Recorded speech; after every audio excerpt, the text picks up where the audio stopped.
Hey everybody, Jeff Reinhart here, LMP and Lancaster Online. Welcome into week 6 of the LL Football Roundtable, sponsored by Auto House of Lancaster. Here we are, Lancaster Catholic, dodging the raindrops. It's Monday. Big week for the Crusaders. They're playing well. Great win last week against Berks Catholic. Kept them in first place. Huge game here. First place game Friday night. Hamburg comes to town. The Hawks are also 2-0 in the section. So Section 5 will get a facelift on Friday night. Let's chat everything Crusaders football since we're at Lancaster Catholic today. Charlie Warren, here he is. Charlie, how are you? Great, how you doing? Excellent, good to see you. Good to see you. Great win last week. Holy cow, you guys pulled one out late. Great game. You played a lot of funky games here so far. Yeah. Talk us through the first 5 weeks. Where are you at? Are you happy with how you're playing? And you're in first place. Yep, Camp Hill week 1. That was a great game for us. Came in thinking that, they're a great team. Camp Hill's a big team. But yeah, we won that, got our confidence up, and then fell to Delone. And then Elko was a great game, went to the fourth quarter. I felt like we played a pretty sound game.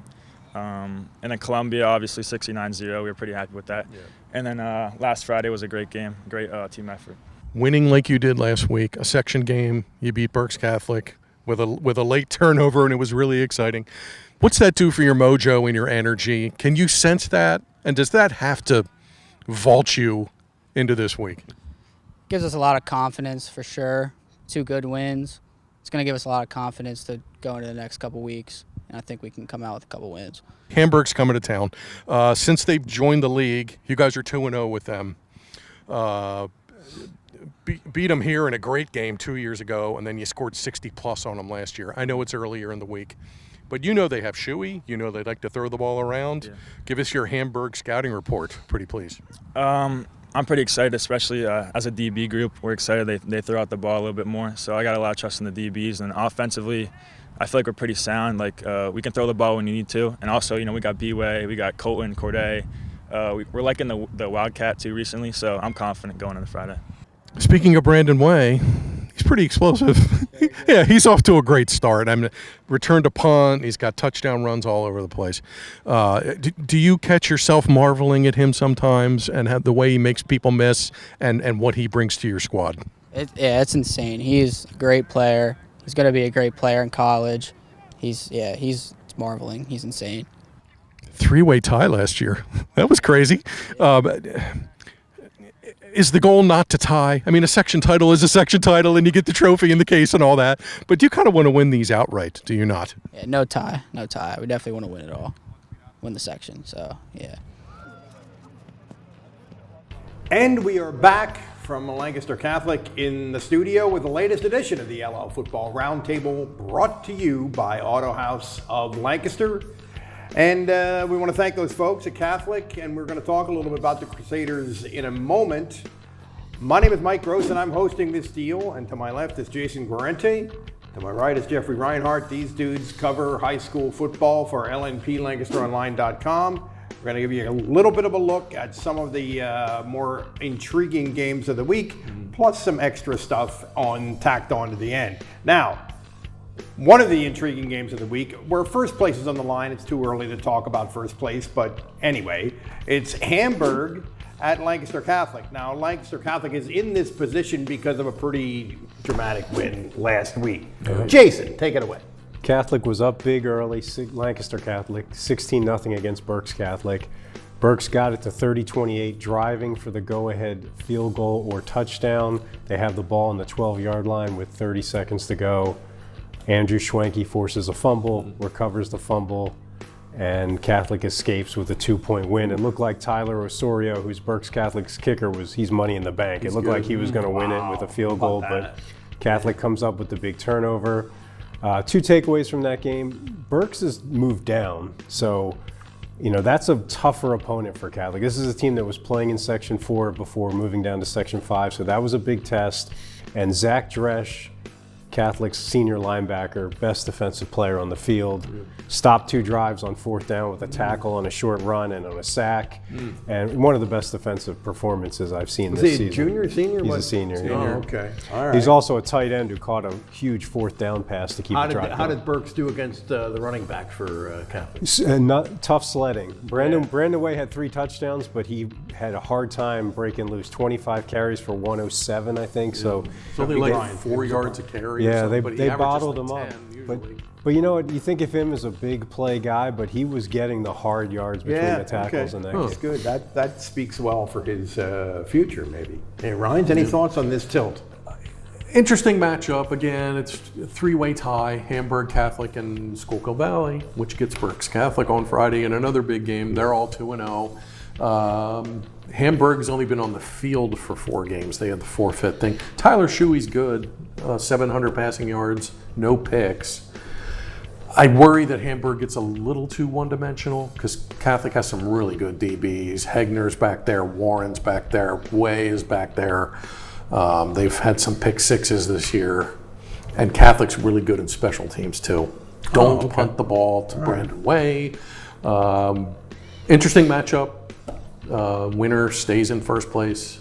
We'll see what happens with Berks and Schuylkill Valley. It's interesting how the Section 5 is a lot different. Just the makeup of it is a lot different. Especially because Berks Catholic coming down, and Yeah. they're good, and they play a good non-league schedule, and everybody's like, oh, well, they lost a lot of guys and whatever, but they're good. That's a good squad. You'll vouch for them. That's Nate a good Rose squad. and Bryce Gumby, tough ones in between the tackles, the triple option. Gumby had doing 268 and 4 touchdowns last week, and That's Catholic good. survived that. 2 70-yard touchdowns. That's good numbers. That's really good. So interesting game. We're getting to the point in the season now where these games will get bigger, and yeah. One other thing is Catholic didn't have a kicker because of an injury and because of soccer, Oh. so they had to go for it on all 4 extra points.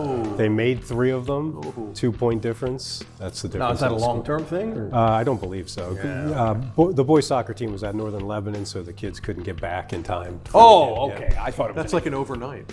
Fredericksburg. Yeah, pretty much. Yeah, that's So it's the long funny. haul. You think about all this stuff and you talk about all this stuff, and it comes down to whether they make 2-point conversions. There you go. That's crazy, and this may end up being a huge win for them later. Later. Yeah, and in terms of districts and everything. Yeah. Absolutely. The other game that we want to talk a little bit about, this was many recent years. This was the game of the whole season in our league. Yeah. It's Manheim Central. It's not going to be that this year, but it is still Manheim Central and Cocalico. Jeffrey. Yes, longtime rivals. I hate to say bitter rivals, but always a great game. And they've met in district. They don't seem bitter. No, They have a positive outlook. they on don't mind life. losing They're to not each bitter. other. Yeah.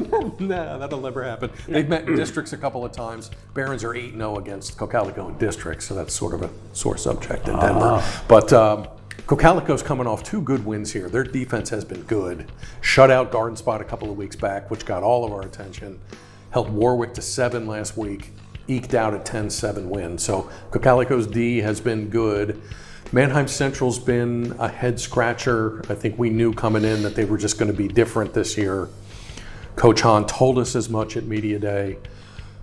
Conrad Weiser really took it to them last week, 38-3. It's an eye-opener, I think, for Central for had 92 yards and was held to a really field goal. struggling offensively. That's kind of hard to believe. So we'll see if we get a better Central this week because it's Cocalico, and that will pique their interest and get their attention right away, I'm quite sure. So not a huge, gigantic matchup, but Cocalico's tied for first with Weiser, so a big game for Cocalico. 2 things. Weiser's given up 24 points all season. Number 1 D in the league.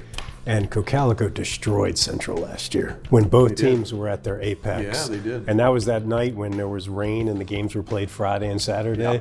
They destroyed them on Friday and they destroyed them on Saturday. And that's both teams, one won a district title, one lost in a district final. So that's lingering for the kids who are back from that Yeah, game. it's interesting. These are 2 teams that we talked about at the beginning of the year. Powers in our league who really have a lot of holes to fill. Cocalico seems to be figuring it out, and their whole card is defense. Yep, we figured they would. We figured that they would figure it out. I think we figured Central would too, but it hasn't happened. That has not happened. Central leads the series 44-10, but Cocalico's won 6 since 2010. So it's kind of a rivalry now. If you're winning the series 20-0, it's not really a rivalry. But Cocalico's won enough games here to where it's a huge game. So not a lot riding on it. But the Eagles do need a win here to stay in first. Gentlemen, new business for the good of the order. What do we got? I'd mention the Gursky-Lynn game. Oh, yeah. Wilson against Governor Mifflin. Probably the two biggest rivals in Berks County, all sports, not just football. They play for a trophy named after the greatest coaches in their school's history, John Gursky and Ray Lynn. Wilson has owned this rivalry 9 out of 12 times since they created the trophy. That's a Mike Drago sports stat. Take it to the bank. There you go. Mike's covered this game more than anybody. So it's big for Mifflin to try to win this, and it's big for Wilson to not be this team that lost to Mifflin.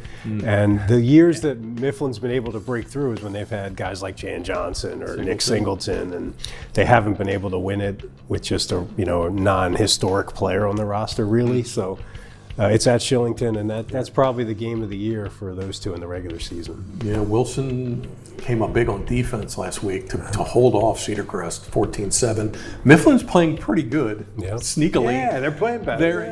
They beat Willenberg on Sunday.